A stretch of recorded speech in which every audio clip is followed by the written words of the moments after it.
बातमीला सत्याचा आधार म्हणजेच निर्भीड विचार। सर्व महापुरुषांना मी अभिवादन करतो। आज आपल्याला 2024च्या विधानसभेच्या निवडणुकीसाठी मी आपल्या बोराडी गावामध्ये कर्मवीरांच्या भूमीमध्ये आपला आशीर्वाद घेण्यासाठी इथे आलो आहे। आज बोराडी गावामध्ये पहिले सर्वप्रथम रॅलीच्या माध्यमातून मी गलीतून जाऊन आपला आशीर्वाद मागितला आणि त्याच्यानंतर आम्ही आमचे विचार मांडण्यासाठी आज इथे सगळेजण जमलो आहे। माझ्या अगोदर वक्त्यांनी तालुक्यातील जी सत्य परिस्थिती आहे ती आपल्या समोर सगळ्यांसमोर मांडली आहे। आज मला तिसऱ्यांदा विधानसभा लढाईचा आदेश या जनतेने दिला आहे, कार्यकर्त्यांनी दिला आहे, म्हणून मी आज आपल्या समोर आपला स्वाभिमान जागवण्यासाठी, लोकशाही टिकवण्यासाठी ही माझी उमेदवारी मी आपल्या समोर करतो आहे। मित्रांनो, गेल्या 13-14 वर्षापासून या तालुक्याच्या राजकारणात मी कार्यरत आहे आणि वैद्यकीय क्षेत्राच्या माध्यमातून मी सातत्याने आपल्या रुग्णसेवेसंदर्भात आपल्याशी जोडलेलो आहोत। या तालुक्यातील एक गाव असं नाही, एक पाडा असं नाही, जो वाडा असं नाही की जो माझ्याशी जोडलेला नाही। हजारो रुग्णांचे मी ऑपरेशन्स केलेले आहेत, त्यांचे उपचार केलेले आहेत आणि अशा तऱ्हेने एक विश्वासाचं वातावरण मी आपल्या आणि आमच्यामध्ये निर्माण केलेलं आहे। कधीही मला कोणी फोन केला असेल तर त्याला मदत करण्याचं काम मी या 13-14 वर्षापासून करत आलेलो आहे। 2दा विधानसभेची निवडणूक मी पराभूत झालो, परंतु मला आपण खचू दिलं नाही आणि आपणच माझ्यामध्ये ऊर्जा भरून सांगितलं की तू उठ आणि लढ, आणि मी लढत राहिलो।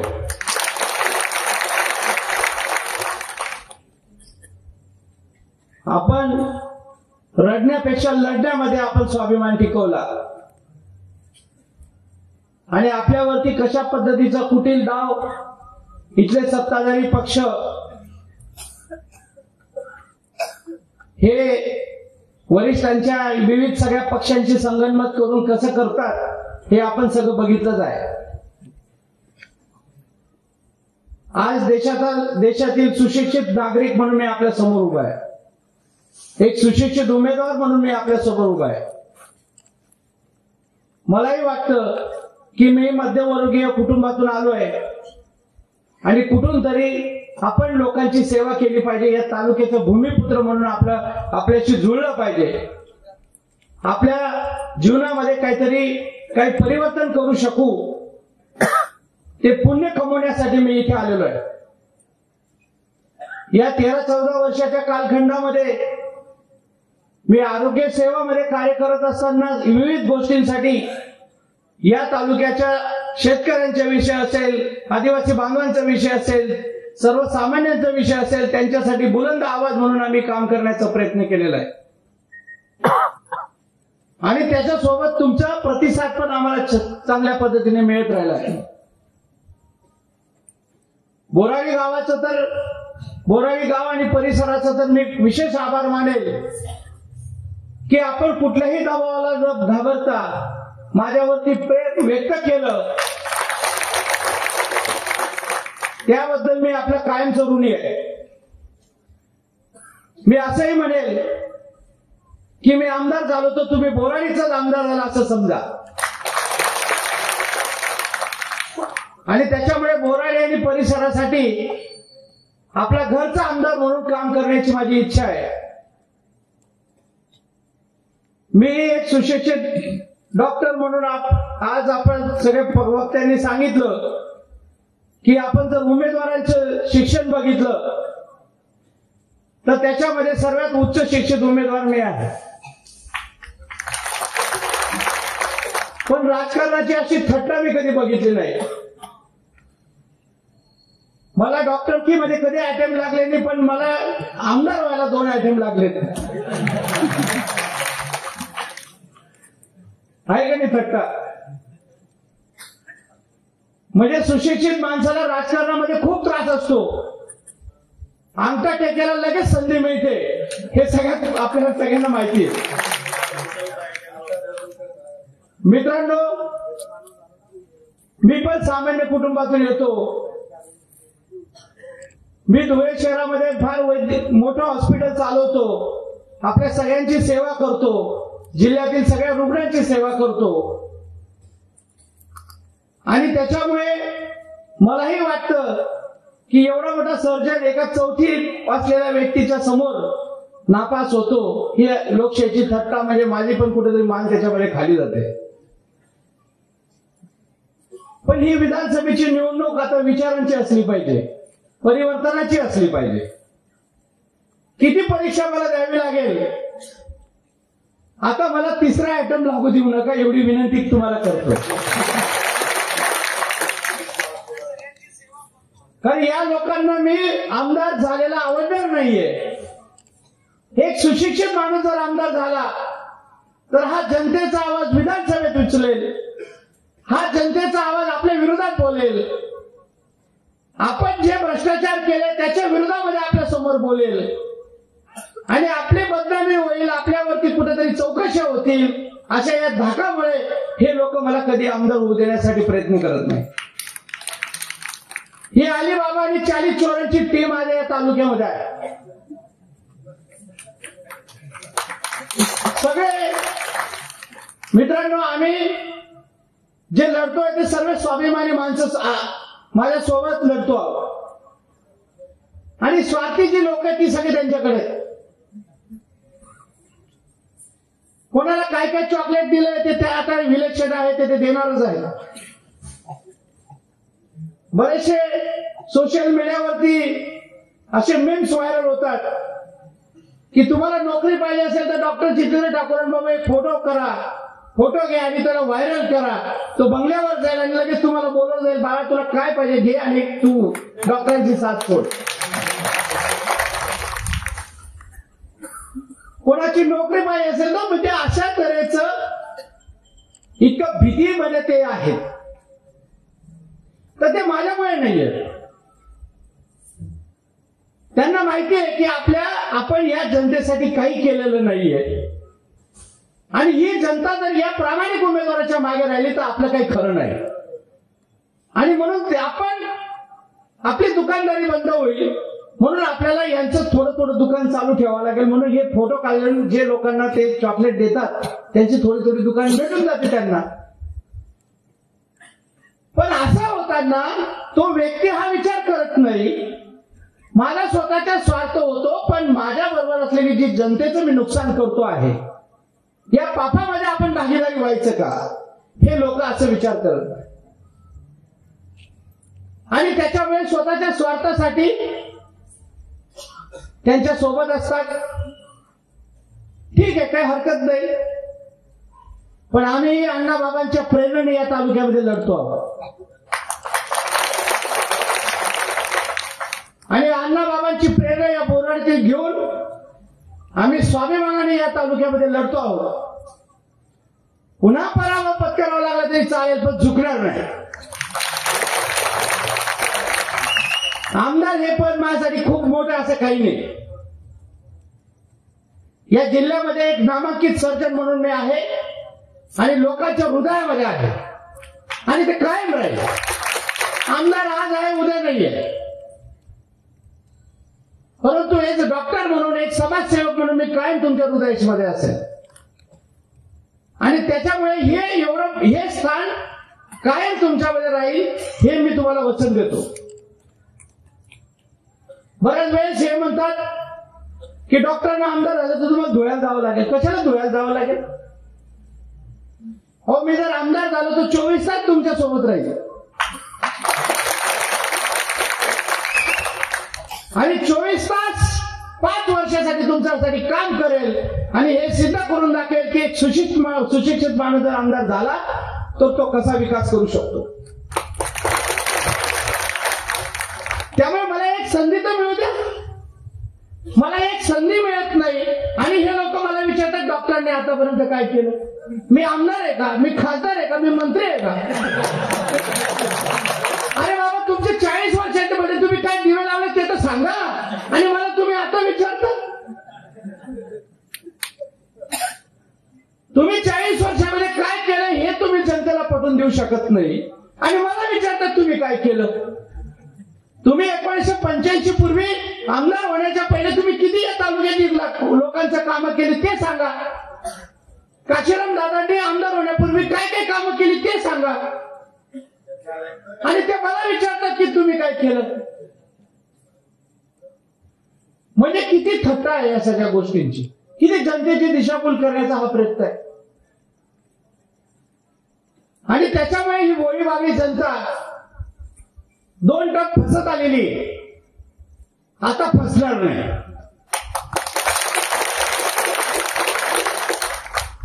लोक बोलत नाहीये, लोक बोलणार आहेत ते 20 तारखेला त्या बड्डाच्या माध्यमातून. तोपर्यंत थोडं काय त्यांचं मटण खायचं असेल खाऊन घ्या, काय अडचण नाही, पण बटन मात्र 20 तारखेला जोरात आपलं दाव. 15 वर्षामध्ये काशीराम दादांनी काय कामं केली बरं सांगा मला. काशीराम दादांनी काही एखादा प्रोजेक्ट आणलाय? काशीराम दादांनी शेतकऱ्यांसाठी काहीतरी एखादा प्रकल्प आणलाय? काशीराम दादांनी काय आणलंय?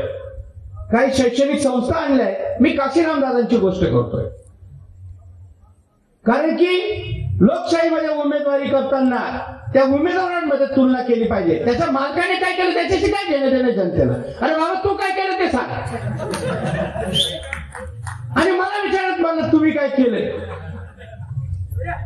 काशीराम दादांनी आपल्या आदिवासी समाजाचे असताना एक तरी शाळा गोरगरिबाच्या लोकांसाठी काढली का? एक तरी दवाखाना सुरू केला का? शेतकऱ्यांची काही व्यथा मांडल्या का? या तरुणांच्या भावी पिढीच्या काही नुकसान होत आहे, त्यांची बेरोजगारी वाढते, त्यांच्यासाठी काही कुठले उद्योगधंदे आणलेत का? मित्रांनो, ही निवडणूक फार गांभीर्याची आहे.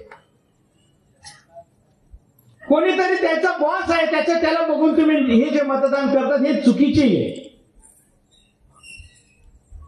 लोकशाहीला हे घातक आहे. त्यामुळे उमेदवारांमध्ये तुलना करा. उमेदवार कोणता चांगला आहे त्याच्यामध्ये करा. जर माझ्यापेक्षा कोणी चांगला उमेदवार असेल तर जितेंद्र ठाकूरला मत देऊ नका. पण जर माझ्यापेक्षा कोणी चांगला नसेल तर नक्कीच मला मतदान करा, हे आवाहन मी तुम्हाला करतो.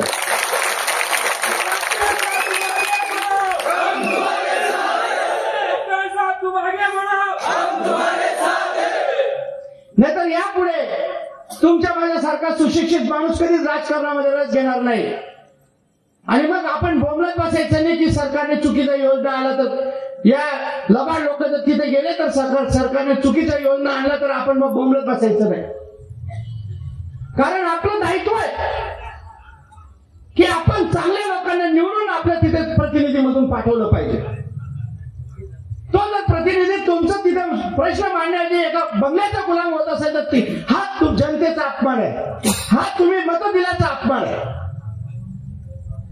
त्याने जाहीरनाम्यामध्ये लिहून दिलंय का तुमच्या की मला निवडून दिल्यावर मी बंगल्याची गुलामगिरी करेल?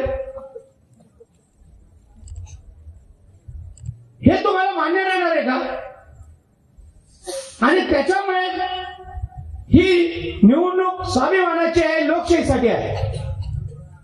आमचं काय कोणाशी वैर नाही, आमचे विरोधी काय आमचे शत्रू नाही. आम्ही व्यक्तीशी आमचं कोणाशी शत्रुत्व नाही.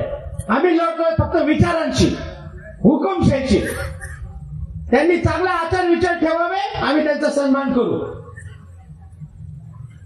पण या तालुक्यामध्ये तुम्ही काही करायचं नाही, तालुक्याकडे दुर्लक्ष करायचं, तालुक्याचे सहकार प्रकल्प सगळे बंद पाडायचे आणि या जनतेला वेटीस धरायचं, हा कुठला न्याय?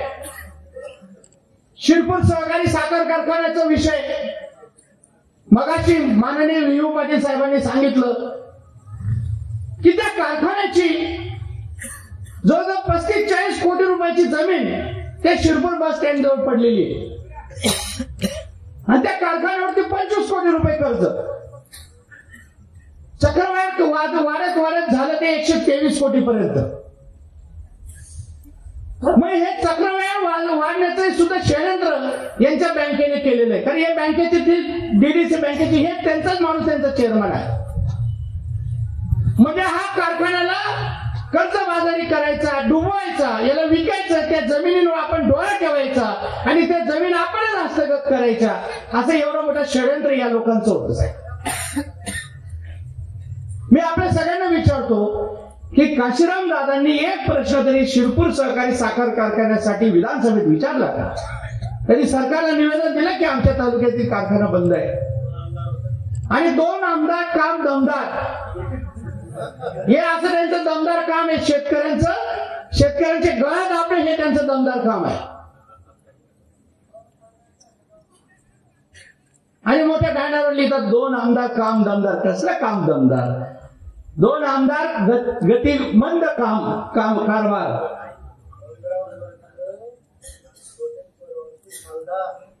आता हे आमचे पंडित काका पटेल परिवारचे सालदार बनतात. अहो या आमदारकीची किती अवहेलना करणार आहेत? हो या आमदारकीचं पद हे सालदारकीचं पद नाहीये. आमदारकीचं पद म्हणजे तुमच्या सगळ्या मतांनी निवडून दिलेलं हे पद आहे. कोणाची सालदारकी करणं म्हणजे तुमचा मताचा अपमान करणे, हे तुम्ही गोष्ट लक्षात घ्या. या कारखान्यासाठी यांनी काय केलं नाही. आम्ही त्याच्यासाठी काय काय केलं आपल्याला सगळ्यांना माहिती. बैलगाडी मोर्चा काढला, सगळ्या गोष्टी केल्या, शिगारा मोर्चा काढला, सगळ्या गोष्टी केल्या. या सगळ्या संघर्षामध्ये आमचे प्रिय राहुल आबा असतील, हे सगळे लोक आमच्या सोबत होते. पण ठीक आहे, असू द्या. अंदर की बात काय कोण म्हटलं होतं ते वेगळी गोष्ट आहे. चला, पण कारखाना सुरू झाला तर इथला शेतकरी स्वावलंबी होईल. इथला शेतकरी आपल्याला विचारायला येणार नाही, आपल्या बंगल्यावर येणार नाही. जसा आमदार गुलाम आहे तसे एक जनता पण गुलाम राहिली पाहिजे, असं षडयंत्र होतं म्हणून त्यांनी कारखाना सुरू होऊ दिला नाही. मग आम्ही सरकारकडे गेलो, मीटिंग लावली सहकार मंत्र्यांकडे आणि हा कारखाना भाडे तत्वावरती देण्याचा आदेश प्राप्त केला. आणि तेव्हा कुठेतरी तो कारखाना भाडे तत्वावर देण्याचं काम झालं. पण अजूनही ते गुलदस्त्यात आहे, त्याचा अजूनही अग्रीमेंट नाही. आणि लोकसभेच्या निवडणुकीच्या दिवशी ते कुठलं तरी लेटर त्या लोकांना देत आहेत. अरे काय थापा मारताय, किती फसवणार तुम्ही जनतेला. हा, या वयामध्ये तरी अशा चुकीच्या गोष्टी करू नका. या जनतेला प्रत्येक गोष्टीसाठी गृहीत धरू नका. प्रत्येक विधानसभेच्या निवडणुकीमध्ये मित्रांनो तुम्ही पेपर चालून बघा. प्रत्येक विधानसभेच्या निवडणुकीमध्ये प्रश्न 100% येतो की कारखाना निवडणूक झाल्यावरती 100% सुरू करणार. ही आता 3री निवडणूक आली तरी अजून सुरू झालेला नाही. आणि मला आजपर्यंत मायबाप जनतेचं कळत की तुम्हाला राखता येत नाही. तुम्ही एवढे शांत काय? अरे लोक तुमचे गळ्या दाबायला निघाले, तुम्ही गुच्चू बसलेले. तुमची पिढी तुम्हाला माफ करणार नाही. ही भावी पिढी जी तरुणांची आज इथं बसलेली आहे, हे तुम्हाला जा विचारतील की यांना तुम्ही वेळीच का त्यांना पराभूत केलं नाही. त्याच्यामुळे आपल्याला स्वावलंबी विचार बाळगण्याची गरज आहे. 40 वर्षामध्ये आपलं किती जीवन पलटलंय. मी इथे एखाद्या तरुणाला विचारतो, तुझ्या कुटुंबामध्ये 40 वर्षामध्ये यांचं जीवन खूप बदललं, एखादा तरुण मला सांगू शकतो इथे? तुमचं काहीच बदललं नाही, पण त्यांचं सगळं बदललेलं आहे. हा विचार तुम्ही बघा. ज्यांना आपण आपल्या सेवेसाठी निवडून देतो ते स्वतःच्या सेवेमध्ये मग्न आहेत आणि तुम्ही दुर्लक्षित आहे. त्यामुळे मित्रांनो बोलण्यासारखं खूप काही आहे. त्यामुळे मी आज आपल्याला एवढंच विनंती करतो की आता मला संधी दिली तर फार बरं होईल. माझ्या घरचं पण विचारायला लावले तुम्ही किती आयटम लावणार आहेत बस. हे माझे मुलंही विचारतात, पप्पा यावेळेस तुम्ही पास होणार आहेत का?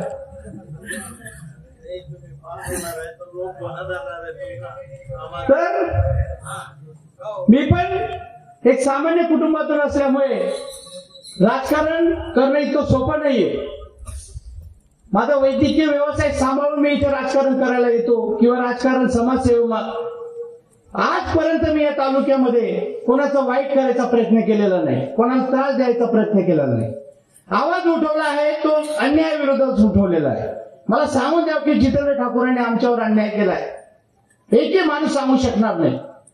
पण यांनी 40 वर्ष काय अन्याय केला हे तुलना तुम्ही सगळं करा. आणि त्याच्यानंतर या 20 तारखेला तुम्ही विचार करा आणि मग मतदान करा. हे 5 नंबरचं बटन साधं सुद्धा नाहीये. 5 नंबरचं बटन आहे. दिसतंय का तुम्हाला? हे 5 महापुरुषांचं, स्वाभिमानी तालुक्यातील नेत्यांचं ते बटन. स्वर्गीय कदम माळी गुरुजी, स्वर्गीय व्यंकटराव अण्णा, स्वर्गीय शिवाजीराव दादा पाटील,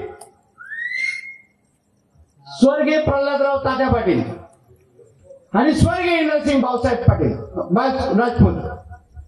अशा 5 महान स्वाभिमानी नेत्यांचं 5 एकत्रित हे स्वाभिमानाचं बटन आहे. आणि 5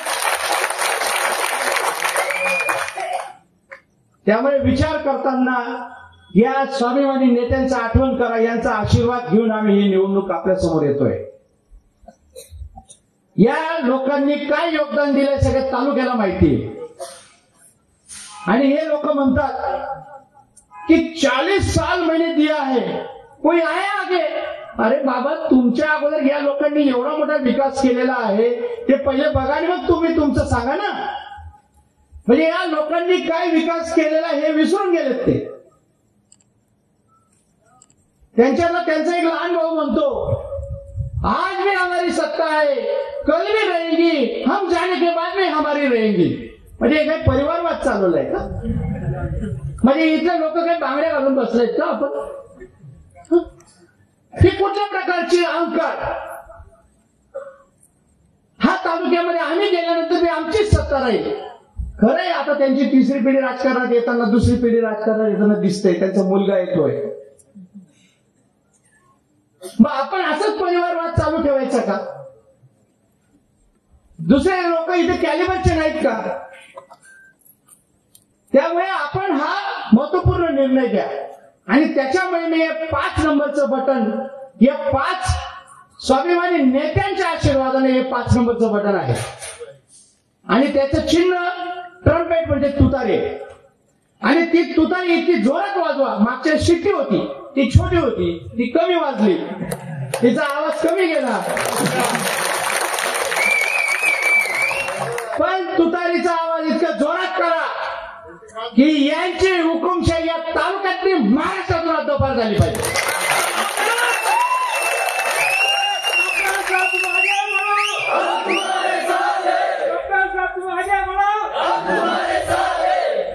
जितेंद्र ठाकूर जिंकला तर हा माझा विषय नाही. जितेंद्र ठाकूर जिंकला तर हा जनतेचा विजय, कारण मी अपक्ष उमेदवार आहे. त्यामुळे याचा श्रेय सुद्धा तुमचंच आहे. आणि कदाचित पराभव झाला तर ते बी तुमचंच आहे. माझ्या परीचा विचार आपल्या समोर मांडता येईल, मी तुमच्या समोर मांडतोय. आणि त्याच्यामुळे हा विचारांचा लढा, हा जनतेचा संघर्ष, तुमचा संघर्ष या 20 तारखेला जरूर तुम्ही यशस्वी करावी एवढी विनंती करतोय. असंख्य प्रलोभने तुम्हाला दिली जातील, हे करू ते करू. बाबा 40 वर्षात तुम्ही काही दिलं नाही, काय आता सांगतात? त्याच्यामुळे यांच्या प्रलोभनाला बळी पडू नका. मगाशी अमित जैनने सांगितलं, त्यांनी YouTube 2019 ची बातम्या बघितल्या, सगळं बघितल्या. 200 नाही अण्णासाहेब, 200 आणि 500 रुपये येऊ शकतात. मित्रांनो, जर आम्ही उमेदवारी केली नसती तर या तालुक्याची निवडणूक बिनविरोध झाली असती. कोणाला यांनी विचारलं नसतं, तुमच्या दरवाजाला ते आले नसते. आता तर सगळं कुटुंबाचे कुटुंब बाहेर पडलंय. अहो तुम्ही प्रश्न सोडवण्याने कधी बाहेर पडत नाही. आणि निवडणुकीला जिंकण्यासाठी तुम्ही काशीराम दादाला निवडण्यासाठी इतकं काय तुम्ही बाहेर पडले? नेमकं याच्यामध्ये आहे तरी काय? तुम्ही ऑलरेडी आमदार आहेत. आता दुसरे आमदारकी कशासाठी पाहिजेत? म्हणजे दुसरे आमदारकी बी आमच्याच जवळ पाहिजे, नगरपालिका बी आमच्याच जवळ पाहिजे, जिल्हा परिषद बी आमच्याचकडे पाहिजे. एवढे सत्ता घेऊन तुम्ही करणार काय? आणि एवढं सत्ता घेऊन पण तुम्ही विकास काही करत नाहीये. या लोकांच्या जीवनामध्ये काही परिवर्तन आणू शकले नाही. मग हे सगळे सत्ता केंद्र त्यांना द्यायचे का आपण? आता सामान्य जनतेला राग यायला लागलाय की सगळे सत्ता यांच्याकडे द्यायची कशी इतके वर्ष. त्यामुळे आपण हा राग मतदानातून व्यक्त करा. मित्रांनो, ही जर निवडणूक आपण यशस्वीपणे यांना हरू शकलो नाही, ही हुकुमशाही जर हरू शकलो नाही, तर पुढे या तालुक्यामध्ये लोकशाही राहणार नाही. हे तुम्ही लिहून घ्या. एवढे शिक्षणाचे डिंडोरे पेटणारी लोक जर अशिक्षित आमदार देत असतील, किती डेलिगेशन गेले आमच्या आदिवासी भागातून. बरेचसे लोक इच्छुक उमेदवार होते. इथले 8-10 इच्छुक उमेदवार. इथला एक झेडपी सदस्य, पलीकडचा एक झेडपी सदस्य चालले डेलिगेशन घेऊन. बाई काशीरामला बदला, बाई बदला. काय आहे ते दादामध्ये? त्या दादामध्ये एकच आहे की परफेक्ट गुलाम आहे. त्यांना शिकलेल्या माणसं चालत नाही. नाहीतर या बरेचसे 4-5 उमेदवार होते, यांना कोणाला तरी तिकीट दिलं असतं ना त्यांनी. ठीक आहे, वेळ काय, आता वेळेचं बंधन आहेच. तर त्याच्यामुळे त्यांना गुलाम आमदार पाहिजे. आणि त्याच्यामुळे ते सगळं पणाला लावतायत. खर्च तेच करतायत विधानसभेसाठी. काल सभा झाली, त्याचाही खर्च त्यांनीच केलाय. काशीराम दादा बिचारा येतो बसतो परत जातो, येतो बसतो परत जातो. यांना काय करायचं हेच करतात सगळं. त्याला काय घेणं देणं नाही. मला सांगा, किती लोकांना फोन केला काशीराम दादांनी की मला मतदान करा? आला का तुम्हाला एखाद्याला फोन? आला का? तर त्यांना माहिती आहे यांनाच पडलेली, आपल्याला काय घेणे, आपण आपलं ड्युटी करायची.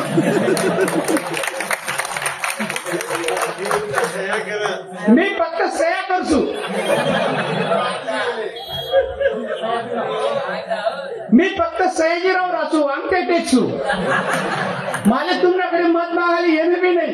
तुम्ही मला गाया द्या का शिव्या द्या का काही नाही करा.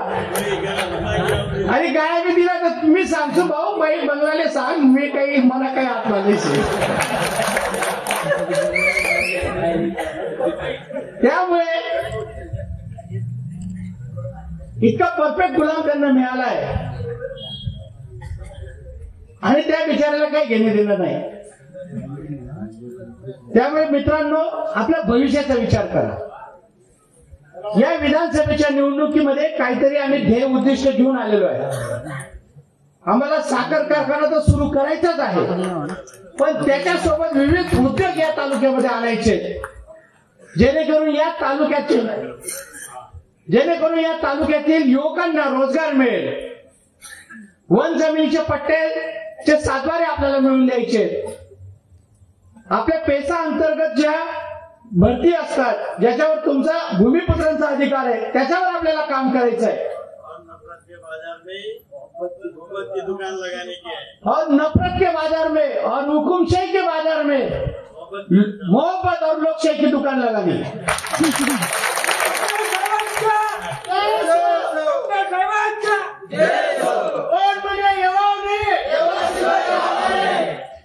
त्यांना मला किती ताकद लावायची लावून घ्या, जरूर लावा, पण तुमच्यापेक्षा जास्त ताकदीने ही जनता तुमच्या विरोधात उभी राहील आणि 20 तारखेला मला विजयी करेल याची मला खात्री आहे.